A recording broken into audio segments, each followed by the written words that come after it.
Greetings to you in the name of Lord Jesus Christ. Today's Bible devotion is taken from the book of Proverbs, chapter 22, verse 11. If you love purity of heart and graciousness of speech, the king will be your friend. So, this is one of the most important verses in our lives, which is the relationship, means a communion with God and affinity with others. This verse supplies an abundance of wisdom and identifies pure motives and with godly thoughts. So, in this particular chapter, we discover that the pure in heart and gracious in words are those words who commands the king's friendship. As you observe, in this particular verse, there are two important attributes. One is the pureness of heart, which is purity, and the second one is gracious speech. So, pure heartedness is nothing but what it is and what comes out of it, means a recognition of love and joy.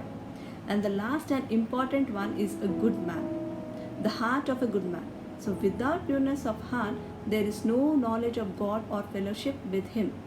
If you look at Joseph, at 30 years of age, he was the right hand of the power of Egypt, though he was not an Egyptian.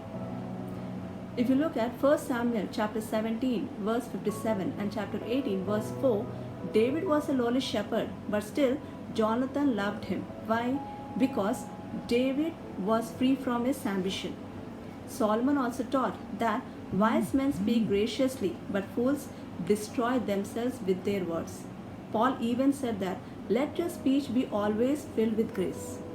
So this proverb is pure gold. If you want to grow in favor with God and with others, there is no better way than graciousness with your heart and thoughts about others. You will have the gracious words.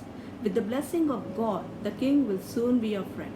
So Proverb 18:13 says, righteous lips are the delight of a king, and he loves him who speaks always right. Matthew 5:8 says, blessed are the pure, for they shall see God.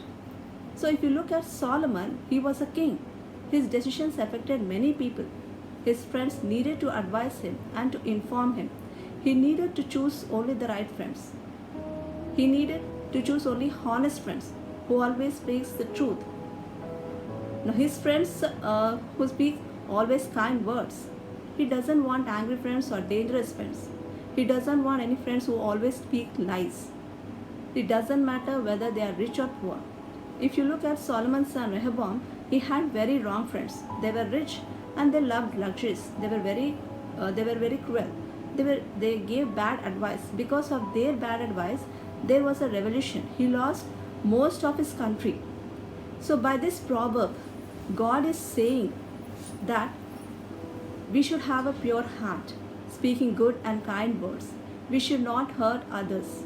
Praying daily, reading Bible daily, meditating upon the Word of God, not just by simply reading the Word of God. You have to understand the Word of God and follow those words. Purity and grace only comes through the power of indwelling Holy Spirit, but in Him we have everything we need for life and purity, goodness and grace. Just close your eyes and think how Jesus died for our sins to save us, what all troubles He has gone through. So question yourself and think what all mistakes you have done. If you have done anything wrong, just ask God for forgiveness, purify your heart and repent for your sins. May our speech be gracious and pleasant at all times, so we speak the truth in love. May we encourage and edify our brothers and sisters in Christ with gracious words and pure deeds, so that we remain in close fellowship with our Holy Father. May God bless this word. Amen.